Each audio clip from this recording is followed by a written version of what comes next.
Welcome back to the channel, everyone. Today we're going to be talking about the importance of planning and if planning is even worth it. Let's dive right in.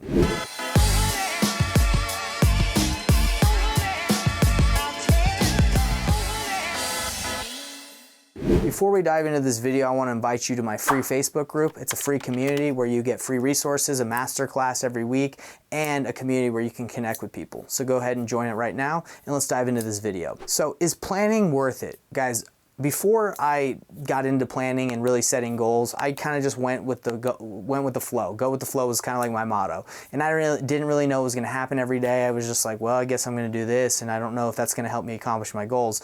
Well, I've actually changed within like the last 5 years. I've been like really studying how to plan out. I've actually created my own planner at painlessplanner.com that you can all go grab for free. But I break down why it's so important to plan, how to use my planner to plan, and how it can help you accomplish your goals if you know where you want to go, if you start with the end in mind. If you start with the end in mind and know exactly what you're trying to accomplish in life and reverse engineer it, you're gonna get there a lot more likely than if you just wake up every day and you just hope you'll get there, okay? So let's dive into this video, actually break down how to use my painless planner, a little bit more about it. So let's dive in. Me setting goals, it's called OKRs, objectives and key results. Or if you watched read the 4 disciplines of execution, it is lead and lag measures. Okay. So setting goals that way has helped me to transform a lot of the things I do and a lot of the time I spend to aggressively go after what I want. So if you guys want to, use time wisely and go and not waste your time, this planning is important. Okay. So I'm going to show you kind of the end of last quarter 3, because I've been doing this all year. So I want to show you guys why it's important to keep the metrics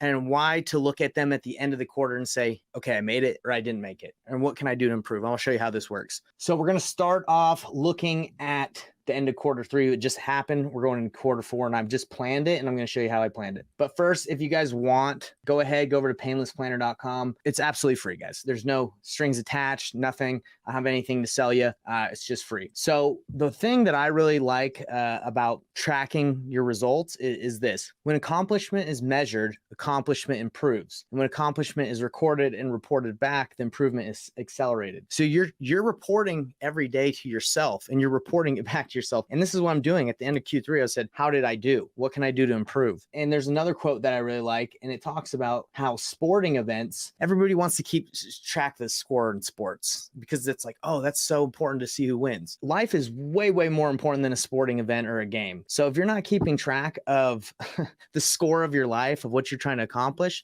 you need to start. Because again, people do in sports. Why aren't you doing in your life to see if you're hitting your goals, whether it's physical, mentally, spiritual, family, all that stuff. So I'm going to show you again how I use it. Let's go right into it. So how does this work? Go get your planner, like I said, if you haven't. And right here, I got another camera that's going to show you how I did it. So we just ended Q3, okay? And what I do is I keep track of my weekly metrics for the whole quarter 3 for 5 categories of my life, okay? I believe that life is split up into 5 categories. You have spiritual, we have a spirit, right? We want to keep it good with God. If you don't believe in that stuff, that's totally fine. But I believe spiritual is a category. I believe that community, and when I talk about community, it's family, friends, charity service, that's another category. Self-development, that's improving yourself, productivity, journaling, health, that's 4, and then business, work, okay? So I got those 5 categories. So what I do every quarter is I set specific objectives and key results for each category, okay? So I don't want to get like too in depth on what I did, but as you can see here with the camera, I'm keeping track of my confidence score of achieving my objective and through my key results that I'm targeting. I'm looking at my metrics, and I'll just be quick. I'll let you know what I was trying to do here on this one because everyone probably can relate to this one. This is read through Harvard classics for 30 minutes every day. One of my goals is you guys can see the books back there, is to read through the Harvard classics. There's a lot of books. I think there's like 51 in total and then 21 on the fiction side. And that's a lot. So for me, I'm like, dang, that's a big chunk. So how do I break it down? Well, my goal was to break it down into 30-minute increments daily. And as you can see at the very bottom, I have my confidence score on what 1 is the highest. I believe I'm going to hit my goal. Metrics is 3 hours and 30 minutes a week, 30 minutes every day. And sometimes it's more than that. And then reasoning is you write down how you think you're doing. Now, as you can see right here in the middle of the quarter, I was like, okay, I don't think I'm going to read all the Harvard Harvard Classics this quarter. That's a freaking huge goal. So I switched it to just finishing a couple books by Fyodor Dostoevsky. It's hard to pronounce, but yeah, I was able to pivot my goal because I was like, bro, this is going to take me a couple years, I think, to read all those books. Holy crap. But anyway, that's what I did. So I basically took track of my objective in each category. It's kind of hard to do it. And the key result, in which the key result or lead measure, if you know that term, it's tracking the activities that will result, if you do those, to you hitting your objective or your lag measure. So let me make it easy. If you want to lose weight, your goal is to lose weight and get to 150 pounds. That's a lag measure. You doing stuff daily is not going to let you know if you're going to hit 150 pounds or whatever your weight goal is. You have to set key results. You have to set activities that you do daily that won't immediately translate to the end goal, but it will as you do it with time. So just think of wanting to lose weight. It's the same thing. So anyway, at the end of the quarter, Q3, I looked at here and I analyzed, how did I do?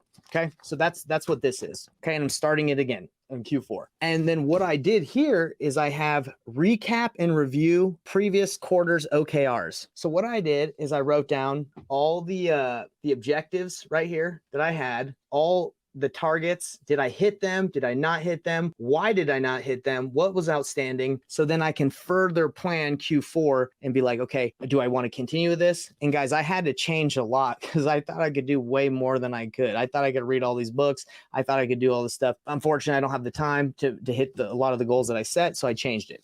Now, what you do is once you go through this, and guys, this is all in the Painless Planner, but once you go through the recap at the end of the quarter, you want to make strategic decisions to plan for the new quarter. And what you do is you say, okay, what do I need to do now? What do I need to do next? And what do I need to do later? And then you write down what you feel like is the most important, and you use those to make new objectives and key results. And, you know, what's interesting is as I was going through my journey in Q3, I was like, dang, a lot of my life goals, a lot of the things that I planned out for my entire life, they've changed a little bit. And that's okay. You don't have to have like your life plan or your year plan like set in stone and you can't change it. So anyway, I took my life plan and I upgraded it and I updated it to my new life plan, which is like what I'm trying to accomplish. As you guys can see, I love Jesus. So my plan's all about being like Jesus. But anyway, you got the vision, you got your mission, your core values, your strategy, and then your life plan or your life goal in each category. Okay. So this is the old one. So I updated it. Now, the way I work is it's a total reverse engineer strategy. It's like, okay, what do I want to accomplish this year? What do I want to accomplish in my life? What do I want to accomplish this year in 2023? And how does that align and how does that break down with my monthly, my quarterly, my monthly, my weekly, my daily goals? Everything should align, because if it doesn't align, then why are you doing it? Let me give you another example. My goal is to read all the Harvard Classics, and I got a book the other day that had nothing to do with the Harvard Classics. And I was like, let me read this. And then I thought, oh, shoot, my goal is to finish these. This other book, although it's cool, isn't going to help me hit my goal. Let me return it, or I'm not going to read it. So that's just a thought. That's why having the aligned vision of like what you're trying to do in your life and in your year really helps. So anyway, I updated these. So what I do in the quarter is I take my life goal, like my life plan, and then my year goal, and then I break it down into Q4 OKRs, objectives and key results. I know exactly what objective I'm trying to hit. I'm trying to read the book of Isaiah. A lot of people recommend reading Isaiah in the Old Testament. I don't really understand it, but everyone's like, hey, give it a shot. So that's my goal, is to understand the words Isaiah. How am I going to do that? I'm going to read Isaiah daily. Okay, that's the key result. Now, if I want to understand Isaiah, that's an objective, but the key result needs to be action that I need to take, which is reading it daily and studying it. Okay, and everything trickles down. It's just different objectives I have. So I'm very clear on what I'm trying to accomplish this objective this quarter, from spiritual, community, self-development, health, and then business. Everything has goals with key objectives I'm trying to hit. And I can tell you from what happened with Q3, I hit a lot of them. Okay. I think I was a little off on 2, but that's better than I've ever done in my entire life without doing this. Usually like a year goes by and you're like, oh shoot, I didn't hit any goals I wanted. It's because you're not tracking them. Like the quote says, when accomplishment is measured, accomplishment improves. And when accomplishment is recorded and reported back, the improvement is accelerated. Okay. The real deal. Got my goals for Q4 all locked in. And that's how you do it.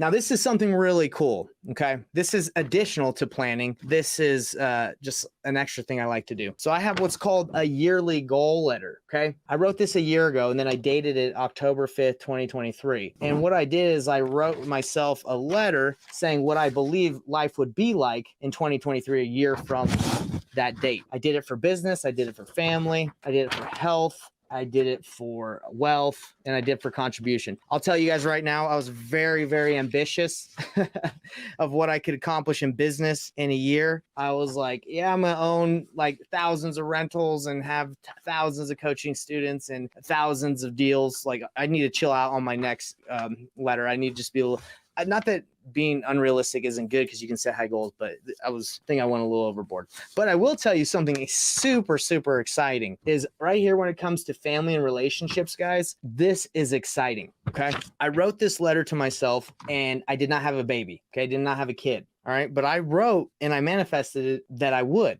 okay, a year from that day. So check this out. My wife and I are expected to have our baby soon and can't wait. I make it my number one priority to serve my family, meet their needs. So guys, that was October 5th, 2022. And I just had my baby July 31st. So I had a baby 2 months before this was supposed to happen that I believe. So that's cool. If it manifested and came true, I mean, I believe in that stuff. You put it out in the universe, you get what you want because you're mine. You believe and you work towards what you want.